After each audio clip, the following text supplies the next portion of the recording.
Hello అండి, నమస్తే. Welcome back to my channel. ఈ వీడియోలో నేను నాటుకోడి పులుసు ఎలా ప్రిపేర్ చేయాలో చూపిస్తున్నాను. ఇది యాక్చువల్గా సండేలో ఆఫ్టర్నూన్ ప్రిపేర్ చేసిందనమాట.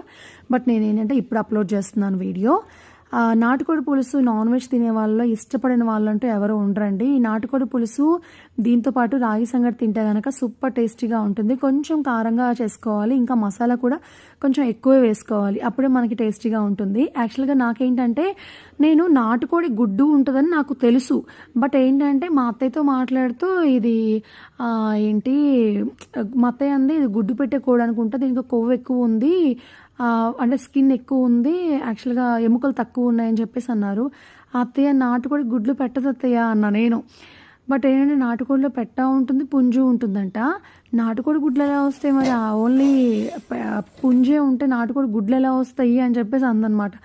అసలు నాకు నాటుకోడి గుడ్డు ఉంటుందని తెలుసు, కానీ నాటుకోడిలో పెట్ట పుంజు రెండు ఉంటే అసలు ఐడియా లేదు. ఇంకోటి ఏంటంటే మన సబ్స్క్రైబర్ ఒకరు చెప్పారు, ఇక్కడ మేము ఉండేది బెంగళూరులో ఏంటంటే కంప్లీట్గా నాటుకోడి దొరకదంట. నాటుకోడి దొరకదంట. ఇక్కడ దొరికే కోళ్ళని ఏంటంటే గిరిరాజ్ అంటారంట. మన సైడ్ అంటే ఆంధ్ర సైడ్ కానీ తెలంగాణ సైడ్ కానీ దొరికే నాటుకోళ్ళు ఎలా అంటే ఎముకలు ఎక్కువ ఉంటాయి. ఇది మనం తింటుంటే ఎముకలు చాలా తక్కువ వస్తాయి అన్నమాట. చాలా అంటే చాలా తక్కువ వస్తాయి, స్కిన్ ఎక్కువ ఉంటుంది దీంట్లో. కానీ టేస్ట్ మాత్రం సేమ్ అచ్చం నాటుకోడిలాగే ఉంటుంది, మనకి టేస్ట్లో ఏమీ తగ్గదు. సూపర్ టేస్టీగా ఉంటుంది. సేమ్ ఇక్కడ కూడా మనకి రాగి ముద్ద తింటారు, ఉత్త రాగి పిండితోనే రాగి ముద్ద చేసుకుంటారు. మనం రాగి సంగటి ఎలా చేస్తామంటే బియ్యము అంటే రైస్ ఉడికిన తర్వాత మెత్తగా అయిన తర్వాత అందులో రాగి పిండి కలుపుకొని రాగి ముద్ద చేసుకుంటాం. బట్ ఇక్కడ ఓన్లీ రాగి ఫ్లోర్తో ముద్ద చేస్తారనమాట.